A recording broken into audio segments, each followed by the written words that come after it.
In this episode, we find a way to put a little candy apple red on the side frames of a GP35. We also dive into a new segment called Are You Paying Attention? Are you? Really? And then we dive into a little rail fanning.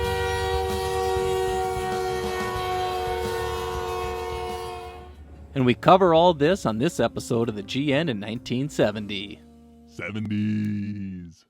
There's one thing to be said for the Athearn ready-to-run chassis. They're extremely easy to disassemble. I'm popping this one apart because I will dull coat and weather the frame, as well as address the side frames themselves. I end up going through the actual drivetrain itself, lubricating and making sure everything is in tip-top condition. But again, before I do, I am going to take a look at the side frames themselves. I'm using Polyester CP Red, or as some people know, Candy Apple Red. I exercise my typical maintenance of the paint jar, scraping off the paint to make sure that I get a good seal when I put the lid back on, because this stuff dries out, and well, so does my supply. You might ask, why CP Red and why on the side frames? Well, you look at this little portion on each side of the roller bearing that I'm going to apply the red. The prototype had red here as well. Why the red? I have no idea, but I see it in the photo, and when working from prototype photos, it gives me a reason to add a little cool detail here. As you can see, I've gone through, I'll go through all these trucks and make sure that I get this little detail applied, and then we're going to move on to the next step. You might ask why you're using a toothpick and not just a regular brush. Well, the capillary action of the paint actually just sits on the surface of the areas that I'm applying this red, so it works really well for this particular technique. And there we have it. Everything you see here is now ready for dull coat. Alright, 'tis the time to turn back the clock. The year was 1964 when the Great Northern took delivery of its first order of GP35s from EMD. They were delivered in the simplified orange scheme, numbers 3017 to 3025. Apparently they liked them so much they came back for more. The second order was 3026 to 3040, all in the short hood configuration. Do you know how many of the GN GP35s were painted into the Big Sky Blue scheme? Was it A, 14, B, 10, C, 2, or D, 0? We'll find out in a little bit. All right, it's time for Are You Paying Attention? Are you? Really? It's probably a little bit long for a name. So we'll go with Rubber. And Rubber is actually an Easter egg from previous episodes. If you're ever watching the episode and you heard Rubber, that was in reference to something that was being taken a little bit too prototypically. We're worrying a little too much. Some people might know it as a rivet counter. I don't necessarily go with the rivet counter because, well, I don't necessarily count all the rivets. Yeah, you do. Except for on a box car that usually is 50 foot in length that's going to have 1,682 rivets, but who's counting? You are! Oh, when it really comes down to it, we are counting. We are paying attention to a lot of those prototypical details, and one of the things that I think is cool, Dave over at Tangent has decided to make this B&O caboose prototypically accurate. A lot of different paint schemes. Kudos to Dave. Fantastic. I love it. Athearn Genesis, they've also come out with a CB&Q caboose that we're excited about. We've ordered one of these up, and we're going to be able to check out how cool it looks when we see it in person. We picked one that did have the lights and had the sound, so we'll see how well Athearn can pull this one off.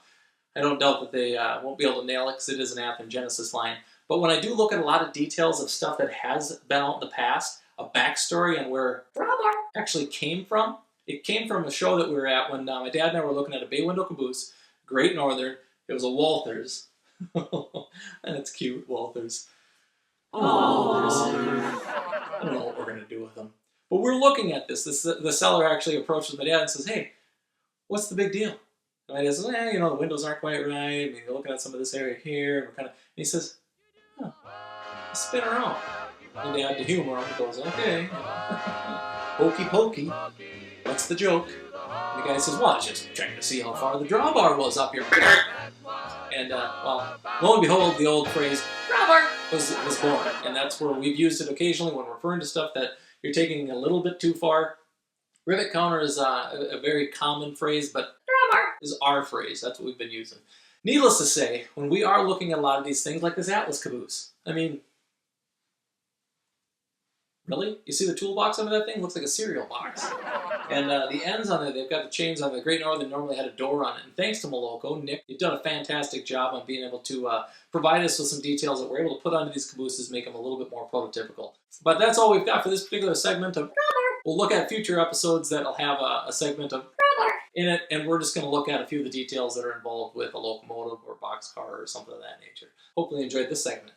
It's time to find out how many of the GN-GP35s were painted in a big sky blue. If you guess C, 2, you'd be correct. Like the GN's GP30s, only 2 GP35s adorn the big sky blue paint scheme. Numbers 30, 36, and 3038. 3038 was actually made by Athearn if you're looking for it in HO scale.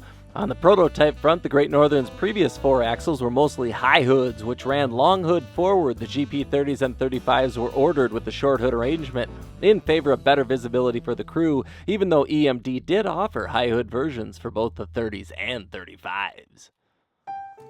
So this is kind of a big deal. I just want to say, they went with the goat for the Great Northern. You could have had the bull, and then you could have grabbed the bull by the horns. Could have had a lot of cool stuff going on, but you decided to go with the goat. Meh. Alright, it's time to do a little rail fanning in the state of Minnesota. We're going to take a look at the Monticello line. That this train is going to be a westbound local that's going to be going through Osseo and Rogers. Here we have BNSF 3175 and 3022.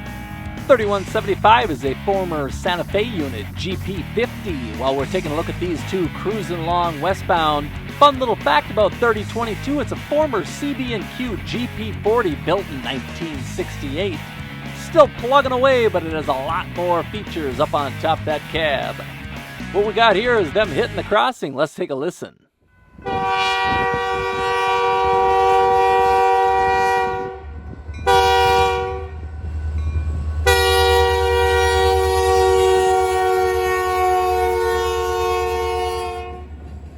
The road that we're sitting on is known as Brockton Lane. This train is heading westbound towards Rogers, Minnesota. You're going to notice a number of different center beams. Well, those center beams are actually hauling either drywall or lumber. Most likely here they are drywall, and if it is drywall, it's going to be dropped in St. Michael at Drywall Supplies, Inc. If it's lumber, it's going to end up at the Minnesota Building Pros in Rogers. We're going to move ourselves west here and catch these guys going through Rogers.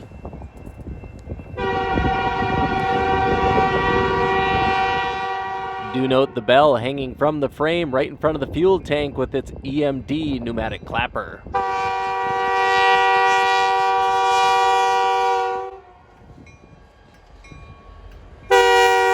My kids are excited to summon a wave from the crew.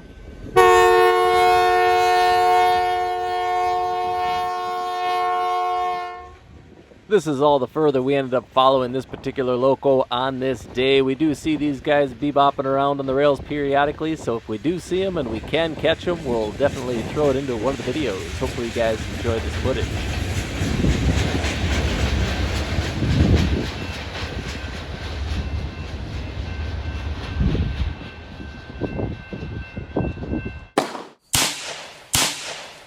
You done shoot about as good as you model. Colin's question of the week. How close does it need to be to the prototype? Does me? It don't matter. I get as close as I can. Does you? Yeah, I don't think it matters there either. Who's looking at it? You in it trying to impress people? If you are, I think you're in it for the wrong reasons. That's just my take. I say move on. That's Colin's take. Hopefully you enjoyed this most recent episode of the GN in 1970, and even if you didn't, you can pop over to the channel and take a look and see if there's a video there you might like. There's the GN in 1970, the virtual tour of the GN in 1970, as well as Sue the Milwaukee Road. I want to give a huge thanks to those that have hit the like button, hit subscribe, as well as commented on various videos. It means a lot to me because we've actually connected as modelers and be able to learn different tips from one another, as well as learn about other channels and guys that are sharing content. I don't make these videos for me, I make these videos for you, so hopefully you're enjoying them and you enjoy the future episodes of the GN in 1970. 70s.